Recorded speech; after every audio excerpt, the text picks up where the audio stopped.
Today's show is sponsored by Datadog. Datadog is the monitoring, security, and analytics platform for developers, IT operations teams, security engineers, and business users in the cloud age.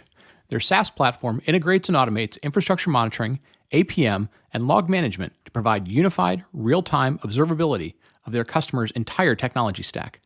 Datadog is used by organizations of all sizes and across a wide range of industries to enable digital transformation and cloud migration, drive collaboration among teams, accelerate time to market, reduce MTTR, and track key business metrics.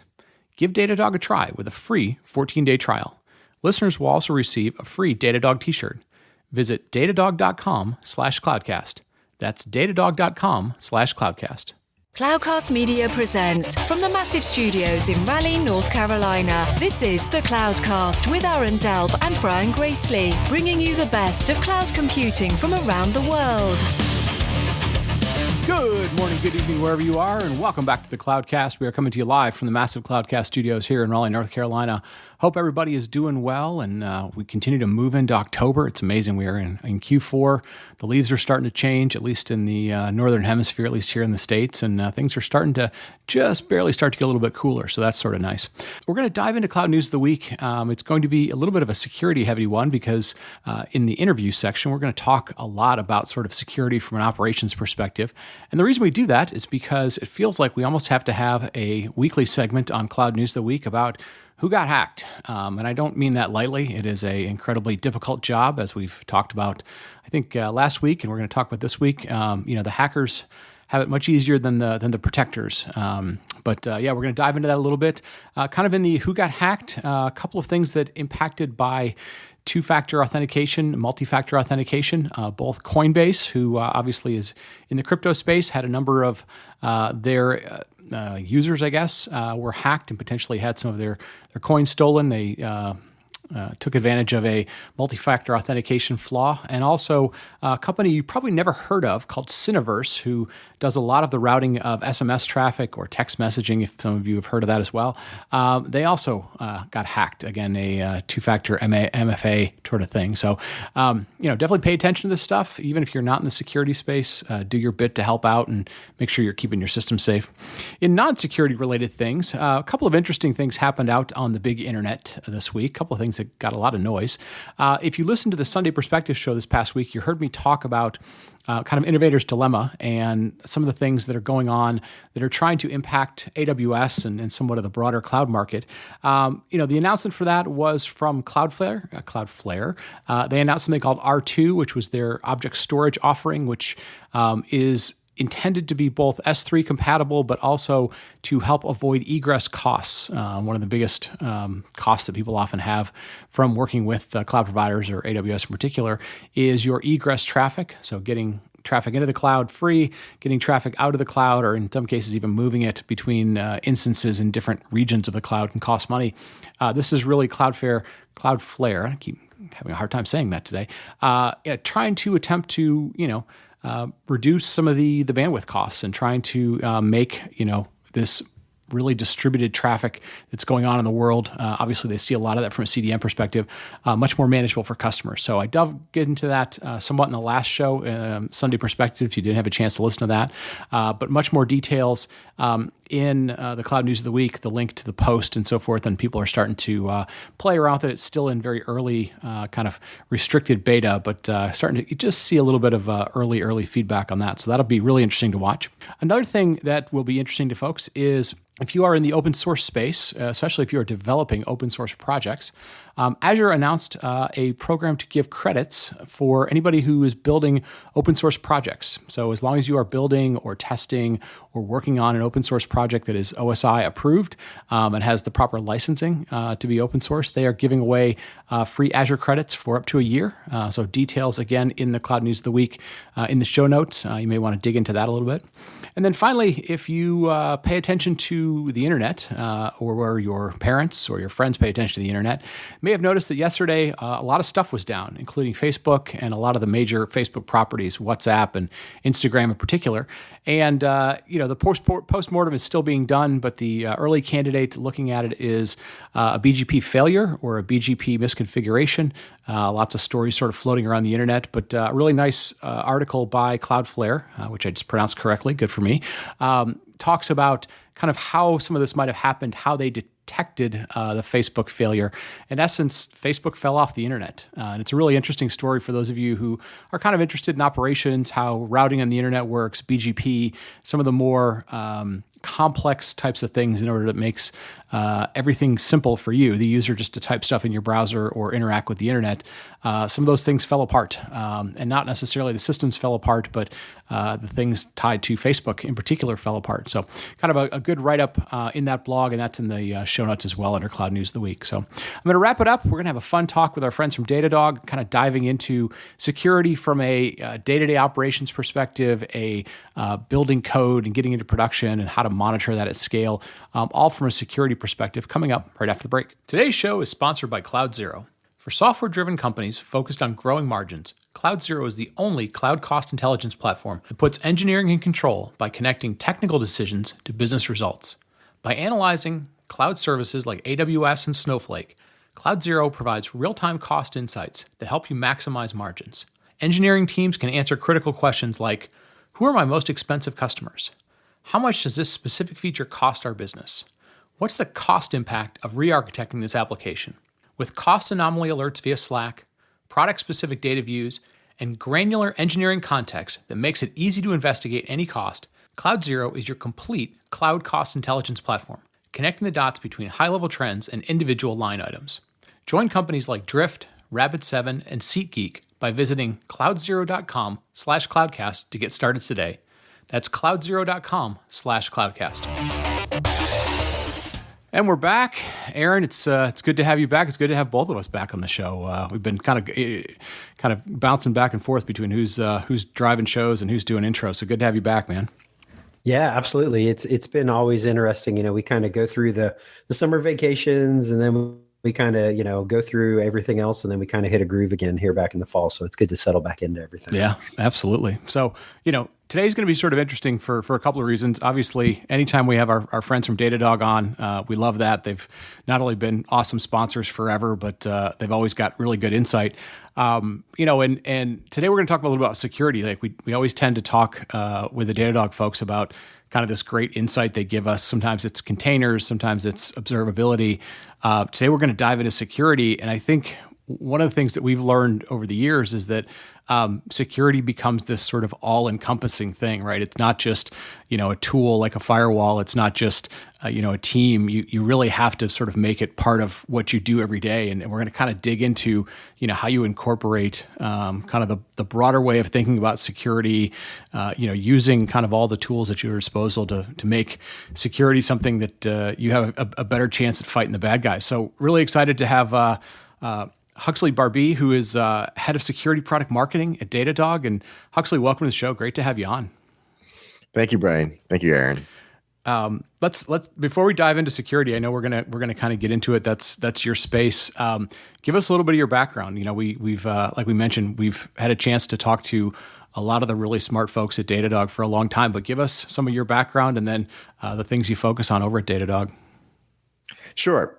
So I've been in the cybersecurity industry for about 15 years, and I started out in the secured messaging space. But then later at Cisco, I led a consulting practice delivering security orchestration and automation solutions to our customers. More recently, though, I lead product marketing for all the security products here at Datadog. My attention is focused on the Datadog Cloud Security Platform, which is the foundation for all of our security offerings, providing real-time threat detection and continuous configuration checks across applications, hosting containers, and the infrastructure. And because we're built on top of Datadog's observability platform, we also provide unprecedented collaboration between DevOps and security. Nice. So Huxley, let me ask you this. I'm just going to jump in here for the security section, and we put some links in the show notes. There's a lot of reports out there floating around, but a lot of times what we see is configuration mistakes, tend to lead to probably the most security breaches, right? And I just saw something the other day on Twitter, about like it was kind of an offhanded comment about AWS, and it was like identity management and security is like the number one issue and probably considered the most important and complex product these days. And so, like, give us a little bit of background, because some of our audience does come from kind of the infrastructure and firewall days, if you will, right? Like, how does this happen? What does the landscape look like now? And then let's go into a little bit of the mistakes that are made as well. Yeah, sure. Absolutely. And you're absolutely right. If I recall correctly, at the most recent RSA conference, there were a number of sessions that quoted statistics that more than half of cloud breaches are a result of misconfigurations. And also, the most recent Verizon data breach incident report corroborates this as well. It mentions that data stores like, relational databases or file storage being placed onto the internet with no controls are frequent, and it's actually more common in the cloud than on premise.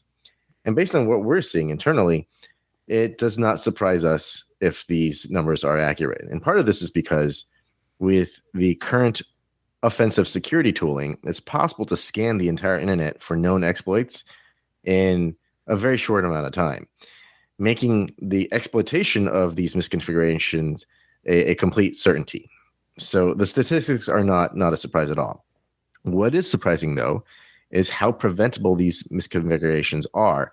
Organizations are basically not just unlocking their door, but throwing them wide open for attackers. And part of that problem is that the people who are provisioning these resources are developers or operations engineers who are not aware of the dangers of what they're doing, or they're doing so without any sort of security oversight. And this is one of the ramifications of the DevOps and security divide, where one side is motivated by performance and fast time to value, whereas the other side is motivated by regulation and assurance and mitigating risk. Yeah, I talked about this a little bit on a show maybe a month or so ago, just kind of this confusion, this general confusion that I have, which is, as an industry, on one hand, we're constantly seeing these attacks, we see breaches, companies are losing people's identities and credit cards and they're leaving S3 buckets open.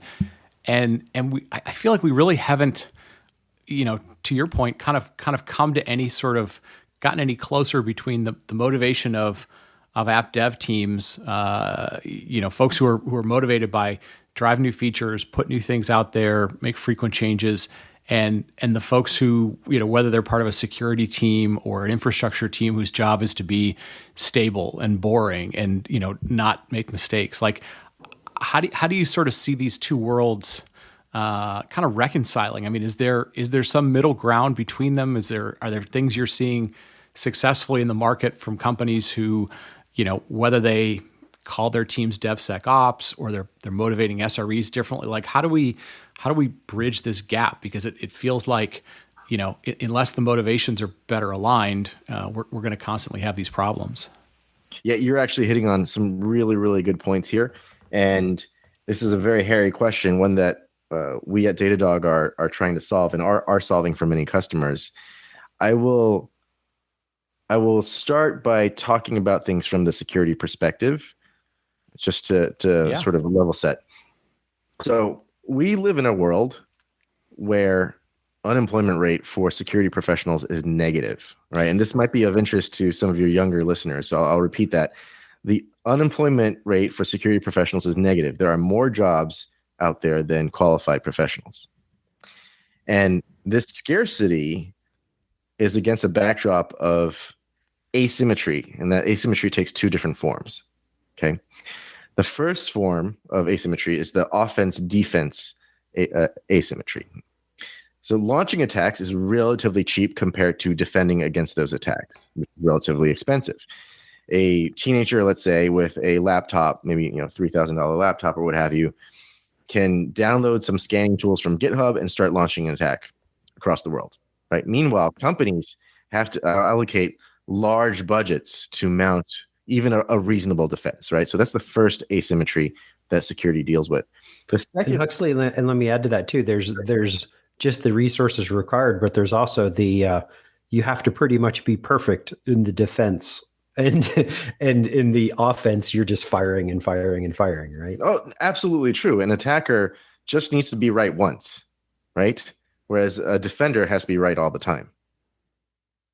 So yeah, absolutely. I mean, it's a very hard job to be on a blue team, to be on the defensive team. Are you seeing? I mean, red team. Do you see, examples of companies who are like, hey, like we get the math, the calculus, and these are some of even the baby steps they're taking. Like what? How do we encourage folks? And when they look at that math and they go, boy, it seems like you're fighting an uphill battle every single day. How do we, make the hill a little less steep? Yeah, to my mind, my personal opinion here is that cybersecurity is part of any organization's larger risk management program, right? And as with any sort of risk management program, you're looking at frequency and severity on two different dimensions, and then based on which quadrant you fall in, either you transfer the risk, or you accept the risk, or you mitigate the risk, or you ignore the risk, right? And in terms of cybersecurity, there are some cases where you can transfer risk, right? You can buy insurance in some cases. If it's something that is you can accept, then you do so. Although a lot of folks spend time focusing on mitigation, right? Which is important, right? If you're not mitigating at all, there's a whole quadrant of risk management that you're not really doing anything about. Yeah. And Huxley, let me kind of as a follow-up and bring it back to what we were saying earlier about kind of this idea of the SRE and security side of the house versus the developer side of the house.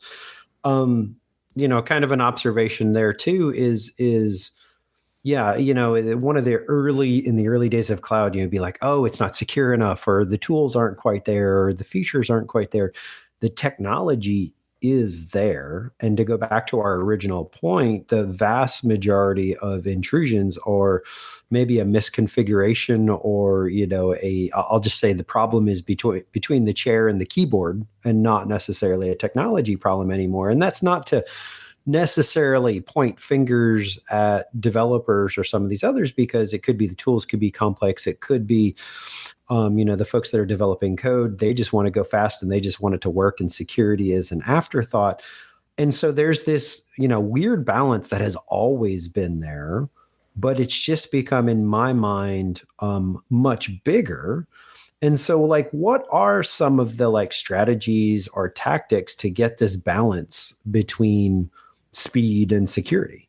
Yeah, and balance is a very good word here, right? Because this really touches on the second asymmetry that I was mentioning earlier. DevOps outnumbers security, and sometimes that's a ratio of 50-1 or even 100-1, right? And without proper security know-how or oversight, these misconfigurations that create attack surfaces are being spun up all the time. And what's worse is the automation techniques that are being used, like infrastructure as code, are becoming ubiquitous. And so now you have a situation where these misconfigurations or attack surfaces are being replicated at scale, right? And combined with the first asymmetry, we have the situation where security teams are fighting a losing battle, right? And to add more fuel to the fire, in most organizations, DevOps and security, they don't gel well together. And so you don't even have a good starting point for addressing these problems. In fact, not to make too much fun of this, right? At the RSA conference earlier this year, Chris Romeo from Security Journey gave a talk called Developers Dislike Security, 10 Frustrations and Resolutions. And I think last year he did the reverse talk, talking about why security doesn't like developers. So there's no love lost between the two in many organizations. But to answer your question on how do we find that balance? How do we reconcile these opposing interests?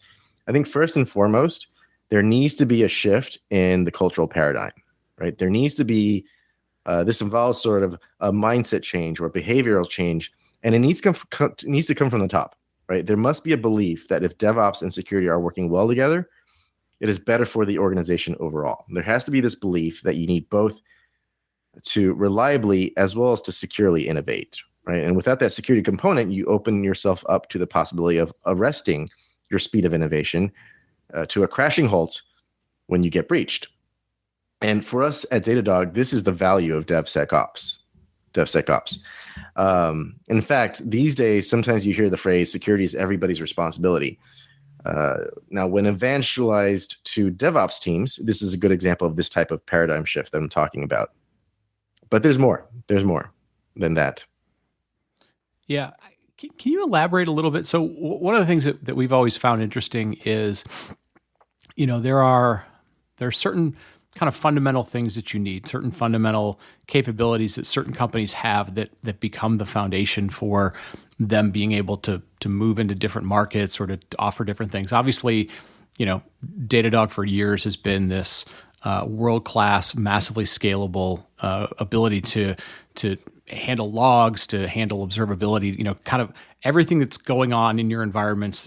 They can take a measure of it. You can kind of get insight as to what's going on. How does that, help you guys as, instead of just providing like an APM capability for the app dev team or, performance management for infrastructure? Like, how does that become a foundational thing for what you do in security? Like, does security benefit from this sort of massive scale? Does it have different vectors that it has to think about? Like, how do you sort of build upon this thing that other groups already trust a ton for what they do, in a security context? Yeah. So this kind of goes back to the idea that DevOps outnumbers security by 50 to 1 or 100 to 1, right? When you are able to bring these two groups together, right, or how you're able to bring them to the two together, it is easier to bring security into the operational space than it is to bring operations or DevOps into the security space. Why?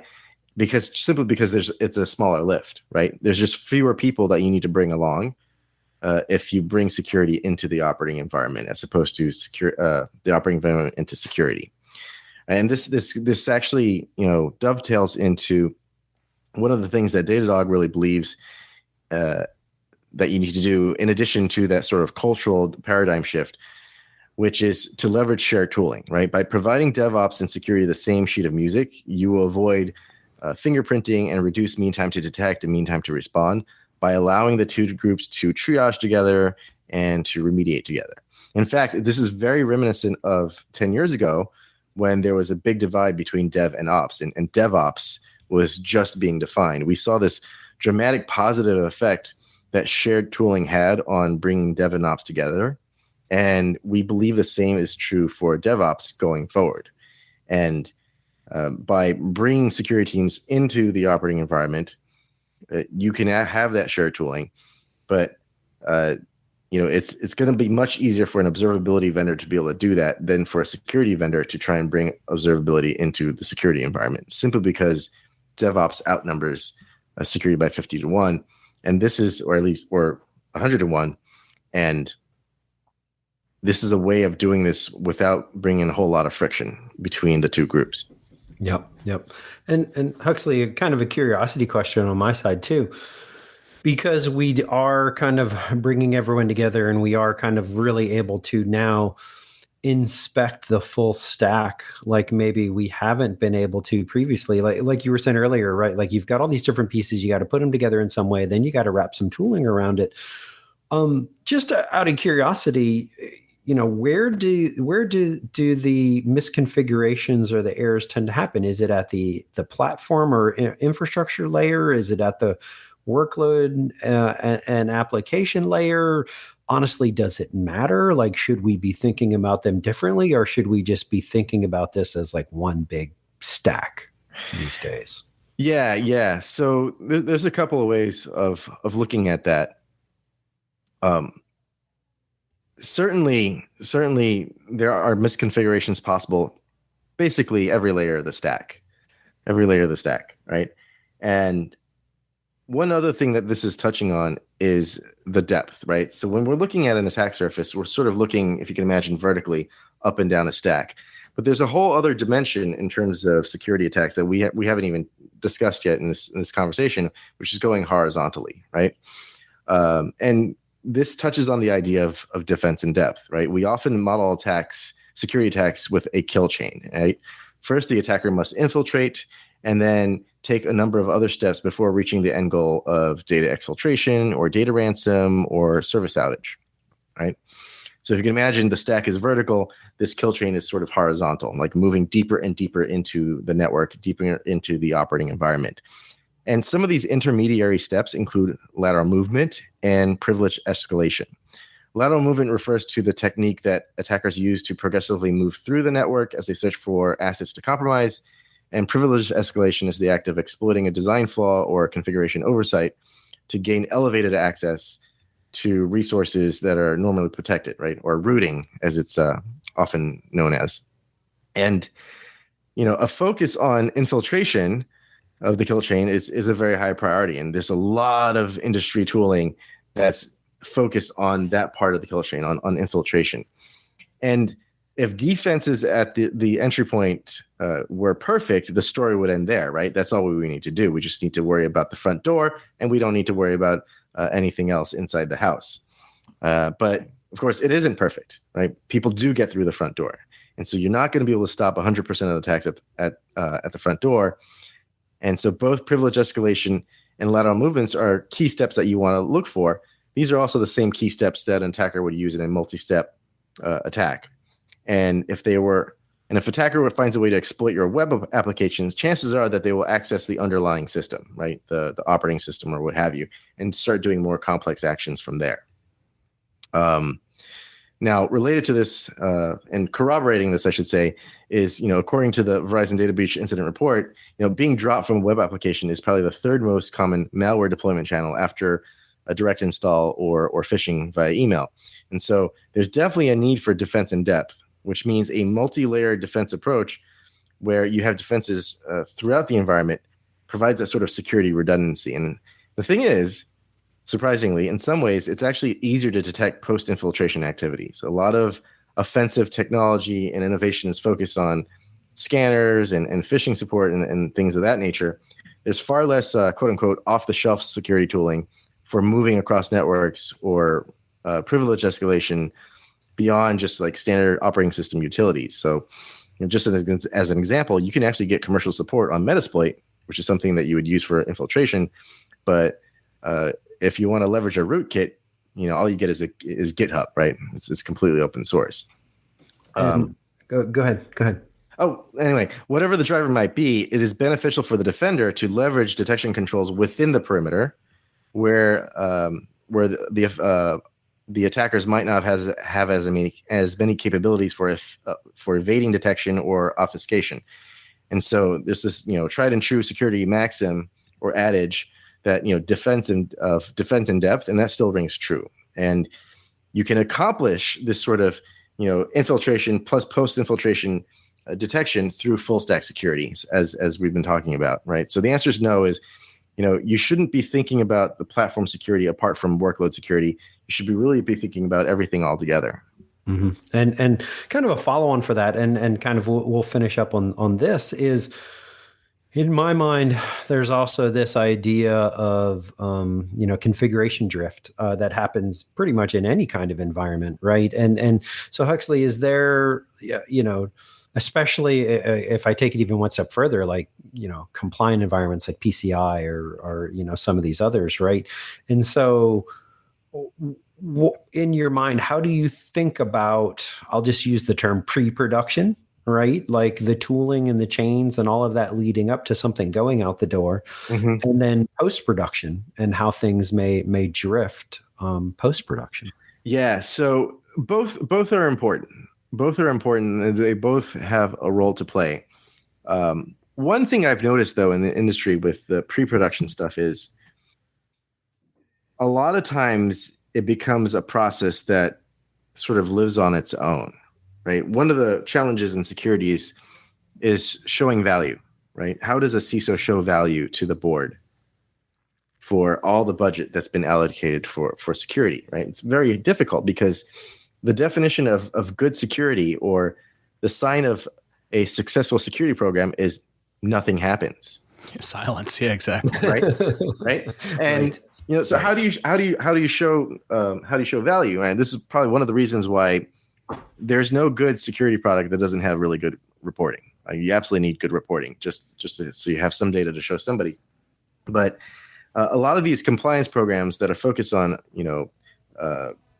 in pre-production sort of gain a life of their own because it's very easy for a CISO to say, hey, we discovered this many vulnerabilities, we patched this many systems, and therefore we reduce our vulnerability by this much, right? The fact of the matter is some of these vulnerability scans or vulnerability management programs don't really see everything. So what you claim to be, the full holistic comprehensive look of the vulnerability of an organization isn't everything, but it really looks good in reporting that could go up. And now again, I want to stress that I don't think that pre-production or focus on pre-production is bad. It's just that there are limits, and sometimes it isn't being focused on producing better and better reports as opposed to actually reducing the attack surface of the organization. Nevertheless, still very important to do because there are clearly really critical vulnerabilities that you do want to discover and you do want to address, and pre-production type of techniques are very important for that. However,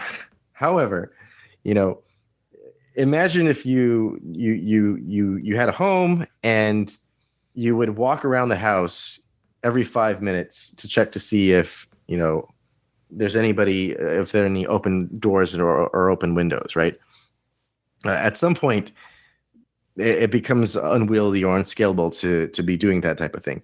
Really, what you want is some sort of runtime or post-production check where an alarm, let's say, goes off when somebody enters the window, like to catch things as when they actually happen, as opposed to continuously checking to see if something might happen one day, even though that exploit might never be exploited. There's one customer that I was talking to about this, and we were discussing pre-production versus post-production, and he was very adamant that I don't care so much about some open source library that might have been included as a dependency in some service running on a host that might never be executed, right? I don't have time to be worrying about things that may never ever be exploited. What I really want to know is whether or not something is being exploited right now. And for that, you really need to have post-production security controls, post-production security detection controls, and that is entirely post-production. And of course, one of the things that you would be checking on in that post-production environment is configuration drift. And for that, there are many good file integrity monitoring solutions out there. Datadog has one, of course, as well, where we're able to identify whether or not any specific important files have been changed and to surface up an alert when that does happen. It's part of our cloud workload security solution. It's interesting. It's interesting to sort of hear you talk through it because it feels like there's an element of it, obviously, that is technology, right? I want the ability that when something's identified as being problematic, I can not only make it visible, I can shut the door, I can solve the problem. But it's really interesting to hear how you balance that against the psychology of I don't want to be the boy who cried wolf all the time. Like, hey, it could be a problem. It could be a problem. It could be a problem. People start to, kind of ignore that because if it doesn't become a problem, it's just this constant noise.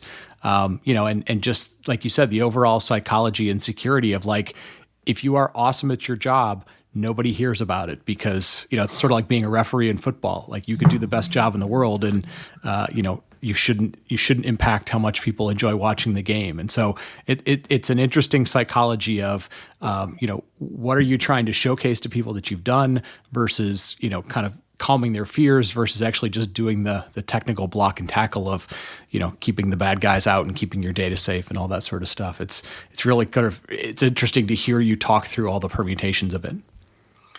Yeah. And I think this is one of the reasons why CISOs tend to have a very short lifespan in each individual organization that they work at.